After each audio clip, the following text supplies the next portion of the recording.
नमस्कार दोस्तों, आज का जो स्थिति है ये आधुनिकता का जो दौर है, चारों तरफ आधुनिकता इस प्रकार से अपना पांव पसार रही है कि हमारी जो मूल और वास्तविक संस्कृति थी वो कहीं ना कहीं लोप होता हुआ नजर आ रहा है। और उस लोप होने वाली संस्कृति में एक चीज और लोप होता जा रहा है, लुप्त होता जा रहा है कि हम अपने बुजुर्गों का मान सम्मान में लगातार कमी करते जा रहे हैं। हम लोग क्या है कि इस मोबाइल या इस टेक्नोलॉजी के युग में शायद अपने आप को इतना ज़्यादा समझदार मान लिए हैं, इतना ज़्यादा ज्ञानी मान लिए हैं कि हमें बुजुर्गों की ज़रूरत महसूस नहीं होती है।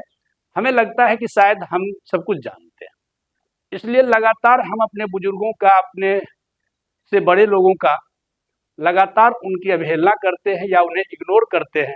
किसी भी सलाह मशविरा में, किसी भी कार्यक्रम में उन्हें शामिल नहीं करते, चूँकि उनकी सहमति, उनकी अनुमति, उनका सलाह हमें उचित नहीं लगता है। हमें लगता है कि शायद इसकी ज़रूरत नहीं है।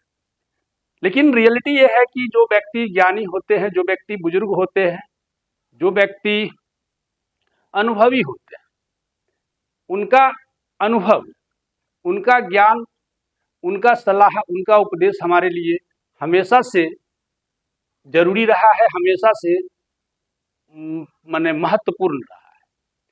इसलिए करके हमें उनका सहयोग, उनसे उनके अनुभव को अक्सर लेना चाहिए, क्योंकि वो हमें कई प्रकार की समस्याओं से बचाता है। तो ये कहानी मैं जो ये आपसे बातें कर रहा हूँ, तो इसके लिए मैं आपको एक दो उदाहरण देता हूँ, एक दो हास्य कहानी के माध्यम से मैं आपको समझाना चाहता हूँ कि बुजुर्गों की क्या ज़रूरत है, बुजुर्ग हमारे लिए क्यों जरूरी है। तो एक कहानी है कि एक बार एक लड़के की शादी हो रही थी। तो उस शादी में जो लड़की पक्ष था ना, उनका एक प्रस्ताव था, उनका एक शर्त था कि आप जो शादी करने आएंगे तो आपकी बाराती में कोई बुजुर्ग नहीं होना चाहिए। क्योंकि वो लोग जानते थे बुजुर्ग की महिमा क्या होती है, बुजुर्ग की महत्ता क्या होती है। लड़का पक्ष को समझाना चाहते थे कि महत्व क्या है बुजुर्ग का। तो इस वजह से उन्होंने यह शर्त रखा और कहा कि आप जो हैं, जब शादी करने आएंगे तो आप अपने बाराती में किसी भी बूढ़े व्यक्ति को नहीं लाएंगे। ये शर्त उन्होंने लड़का वालों के पास रखा। लड़का वाले तो खुश हो गए। लड़का वाले खुश हो गए क्योंकि वो तो पहले से ही किसी बूढ़े व्यक्ति को बाराती में नहीं ले जाना चाहते थे, क्योंकि बूढ़ा व्यक्ति जो होते हैं वो कहीं ना कहीं अपने अनुभव को शेयर करके कुछ ऐसी बातें बताते जो होता तो अच्छा है, लेकिन आज की पीढ़ी को वह बात कहीं ना कहीं गलत लगता है, कहीं ना कहीं बाधा लगता है, कहीं ना कहीं उनकी खुशियों में मतलब पानी फेरने वाला लगता है। इसलिए करके वो बुजुर्गों को शामिल करना नहीं चाहते किसी भी प्रकार के कार्यक्रम में। तो इसलिए करके वो तो मन ही मन खुश हो गए कि चलो अच्छा ही है, कम से कम बुजुर्ग को लाने की मनाही है। इस शर्त में बुजुर्ग को नहीं लाने की बात कही गई है, तो ये तो एक बहाना भी मिलेगा, और हम लोग तो चाहते भी ऐसा ही थे। तो वो घर गए और उसने क्या किया, मतलब घर में ये प्रस्ताव रखा घर के लोगों के पास कि भैया देखो, बाराती जो जाएंगे उसमें बुजुर्ग लोग नहीं जाएंगे, सारे यंग युवा व्यक्ति को ही बाराती में लाने की बात कही गई है। तो सारे लोग बोले चलो ठीक है, कोई बात नहीं है, जब ऐसी बात है तो कोई दिक्कत नहीं है, नहीं जाएंगे कोई बुजुर्ग। लेकिन वो जो लड़का का नाना थे ना, वो योग्य व्यक्ति थे, वो प्रबुद्ध व्यक्ति थे। उन्हें पता था कि शादी में बुजुर्ग की जरूरत तो पड़ेगी ही पड़ेगी, नहीं तो ये नए लड़के कदम कदम पर फंसेंगे, कदम कदम पर उलझेंगे और लड़की वाले इन्हें कभी भी बेवकूफ बना सकते हैं। तो उन्होंने जिद कर दिया कि नहीं भैया, भले शर्त तुम्हारा यह है कि बुजुर्ग नहीं जाएगा, लेकिन मैं तो जाऊंगा, मुझे किसी भी तरह से ले चलो। तो बात काफी आगे बढ़ गई। तो अंततः लड़का वालों ने ऐसा किया कि बोला चलो ठीक है, जब इतना ही जिद करते हैं तो इन्हें ले जाने का कोई उपाय लगाया जाए। तो उन्हें सामान, जहां गाड़ी में जहां सामान रखा जाता है, उसी सामान के साथ उन्हें छिपा करके किसी प्रकार से ले जाया गया, और ले जाया गया तो वहाँ पहुँचा तो लड़की वालों ने देखा, मुआयना किया चारों तरफ से, तो पाया कि कोई भी बुजुर्ग नहीं है। तो लड़की वालों ने कहा चलो ठीक है, मेरे शर्त के मुताबिक तो आपके बाराती में बुजुर्ग नहीं आए। तो उन्होंने शादी का जो कार्यक्रम था आगे बढ़ाया, और उसमें उन्होंने कहा कि एक काम करो, ये शर्त तो तुमने पूरा कर दिया, एक नई शर्त ये है कि मेरे गांव में जो तालाब है उस तालाब को आप दूध से भर दो, और उस तालाब को दूध से भर दोगे आप लोग, तभी जाकर के मैं इस शादी को संपन्न होने दूंगा, या ये शादी संपन्न होगी। ऐसा फिर एक शर्त रखा। तो जब ये शर्त रखा तो लड़का वाला तो चूंकि सारे युवा थे, प्रश्न को सुनते ही उनके दिमाग घूमने लगे, क्योंकि वो तो एक्स्ट्रा दिमाग लगाते नहीं है।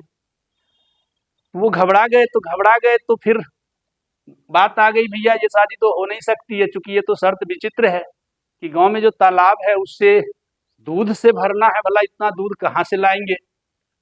तो उन लोगों ने कहा कि शायद इसको शादी करने की इच्छा ही नहीं है, इसलिए ये बार बार उठपटांग शर्त रखते हैं। तो वो बाराती लेकर के घर वापस जाने की बात सोचने लगे। तो जब वो सारे बारातियों को बोले चलो भाई घर चलो, वापस चलो, तो उसके नाना जी थे, तो उन्होंने भी सुना, तो वो बोला भैया क्या हो गया, क्या दिक्कत हो गया। तो लड़का पक्ष ने बताया कि ऐसा ऐसा शर्त है। बोले तो बहुत सिंपल शर्त है, ये तो बहुत आसानी से हो सकता है, आप उस तालाब को दूध से आसानी से भर सकते हो। सोचिए, युवा पीढ़ी कह रही है कि भैया ये तो बड़ा विचित्र सवाल है, और एक बुजुर्ग पीढ़ी कह रही है कि इस सवाल में कोई दम ही नहीं, ये तो बहुत आसानी से हो सकता है। यही फर्क है बुजुर्गों में और युवाओं में या बच्चों में। बोला ये कैसे हो सकता है। बोला बस कुछ नहीं, जाओ तुम लड़की पक्ष को बोलो कि उस तालाब में जो पानी है ना, पहले आप उसको खाली कराएं, मैं तब उसे दूध से भर दूंगा। बड़ा ही सिंपल सा आंसर था। तो लड़का वाला खुश हो गया। निश्चित रूप से इस आंसर को सुनकर के इसे भी लगा शायद इस क्वेश्चन का यही आंसर सटीक आंसर होगा। तो जब वो जाकर के लड़की पक्ष वालों को बोला, तो लड़की पक्ष वाले तुरंत 1 सेकंड में समझ गए कि बाराती में कहीं ना कहीं कोई बूढ़ा जरूर है। तो ये होता है बूढ़े लोगों की महिमा। बूढ़े लोगों का ये महत्व होता है कि उनके आंसर ही बताते हैं कि उनकी कितनी योग्यता है, उनका अनुभव कितना महत्वपूर्ण है। तो ये एक कहानी थी। चलिए एक दूसरी कहानी के अंतर्गत मैं समझाता हूँ बुजुर्गों की महिमा क्या है। तो हुआ क्या, एक बार एक बुजुर्ग व्यक्ति ट्रेन से सफर कर रहे थे, और उसी ट्रेन में 5-7 लड़के भी आप चढ़ गए। और लड़के जब चढ़े तो बुजुर्ग व्यक्ति किसी कोने में बैठ करके अपना सीट जमाए हुए थे। ये जो लड़का चढ़ा तो ये अपना हुड़दंगबाजी हो हल्ला गुल्ला करना शुरू किया, और गीत संगीत जो भी इसको समझ में आ रहा था, जो होता है अक्सर लड़कों में उदंडता, वो अक्सर देखा जाता है, तो वो अपना उदंडता शुरू कर दी है। अर्थात इसकी कोशिश थी कि उस बूढ़े व्यक्ति को किसी तरह से डिस्टर्ब करे। हालांकि इसके बावजूद भी जब वो बूढ़ा व्यक्ति डिस्टर्ब नहीं हुआ, तो इस लड़कों ने एक योजना बनाई कि इस बूढ़े व्यक्ति को फंसाया जाए। तो इसके लिए क्या करना भाई, कैसे फंसाया जाए। तो बोला ये ट्रेन का जो है ना रुकने वाला जो चेन होता है, जब चेन खींचा जाता है तो ट्रेन रुक जाती है। बोला इस चेन को खींच दिया जाए। तो बोला कैसे खींच दोगे, तो फिर तो हम लोग फंस जाएंगे। बोला अरे फंस कैसे जाएंगे, इस चेन को खींच देंगे, और जब कोई आएगा सर्वेक्षण करने, कोई जांच पड़ताल करने आएगा, तो हम सारे लोग मिल करके इस बाबा को फंसा देंगे, कह देंगे कि इन्होंने ही चैन खींचा है। बोला हाँ ये तो योजना बड़ा मजेदार है, बड़ा मस्त है, लेकिन हाँ बोला इसमें ऐसा भी तो हो सकता है कि हम लोग भी फंस जाएं। बोला हो सकता है, संभावना है, तो इसके लिए हम लोग अपना बचने का उपाय कर लेंगे। बोला क्या है उपाय। बोला सारे लड़के मिल करके 200 रुपया जमा करो, और वो 200 रुपया होकर के जो भी पैसा जमा होगा, यदि हम लोग फंसने वाले होंगे तो वो पैसा दे करके हम लोग छूट जाएंगे। बोला हाँ ये भी ठीक है। तो इन लड़कों ने 200 रुपये जमा किया, 7 लड़के थे, 1400 रुपया हो गया। इस 1400 रुपया एक लड़का के पास जमा करके रख दिया गया और वो अपने पॉकेट में 1400 रुपया गिन करके पॉकेट में रख लिया। और बाबा जो थे इस कुकृत्य को, इस घटना को बड़ी गौर से देख रहे थे और वो योजना भी बना रहे थे, चूंकि बुजुर्ग थे और जानते हैं बुजुर्ग व्यक्ति अपनी योजना मनी मन बड़ा सटीक बना लेते हैं।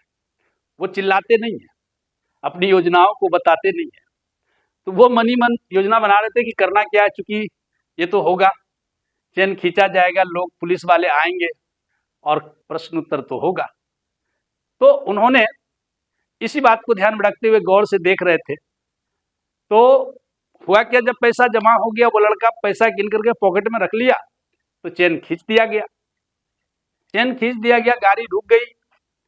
उधर से जो रेलवे के पुलिस वाले होते हैं वो आ गए और पूछताछ शुरू हुई कि इस चेन को किसने खींचा, क्यों खींचा, क्या कारण था। तो ये सारे लड़के एक सुर में बोले कि इस चेन को इस बाबा ने खींचा है, अब पता नहीं क्यों खींचा है। तो फिर वो पुलिस वाला जो था बाबा से पूछा, बाबा आपने ऐसा क्यों किया? बोला कि मैं नहीं करता तो क्या करता। बोला क्या हो गया? बोला इन लड़कों ने मुझे मारा पीटा और मुझसे 1400 रुपया छीन लिया। बोला है ऐसी बात है? बोला हाँ। और विश्वास नहीं है तो देखिए उसके उस पॉकेट में, जिस भी पॉकेट में उसने पैसे को रखा था, बोला देखिए उसके उस पॉकेट में 1400 रुपया होगा, अभी अभी इसने मेरे से छीन करके रखा है, तो इसी के लिए मैंने अब चेन खींच करके आपको बुलाया है। तो जब उस लड़की की तलाशी ली गई तो वही हुआ, उसके पास 1400 रुपये, चूंकि जमा किया गया पैसा था, तो 1400 रुपया मिल गए।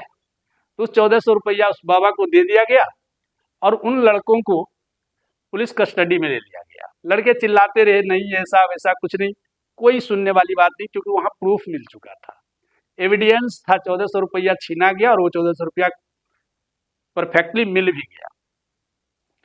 जब अगले स्टेशन पर गाड़ी रुकी तो उन लड़कों को रस्सी में बांध करके ले जाया जाने लगा। तो बाबा जो खिड़की पर बैठे हुए थे अपनी दाढ़ी पर हाथ फेर रहे थे और वो मनी मन शायद ऐसा कह रहे थे, मैंने ये दाढ़ी धूप में नहीं पकाया है, अर्थात इनका कहना था कि ये दाढ़ी जो पका है कहीं ना कहीं अनुभव से पका है। तो दोस्तों इन दोनों कहानी से आपको मैं ये समझाने का प्रयास किया हूँ कि बुजुर्ग लोग, ये तो खैर हास्य कहानी था जिसके माध्यम से मैंने समझाना चाहा, लेकिन ऐसे भी बुजुर्ग की महिमा अपरंपार है। हमें अपने बुजुर्गों का इज्जत करना चाहिए और इस आधुनिकता के दौर में हम इतने भी अंधे ना हो जाएं कि हम अपनी वास्तविक संस्कृति को भूल जाएं। यही आप लोगों से मेरा अपील है कि सब काम कीजिए लेकिन अपनी सभ्यता और संस्कृति को जरूर याद रखिए। धन्यवाद।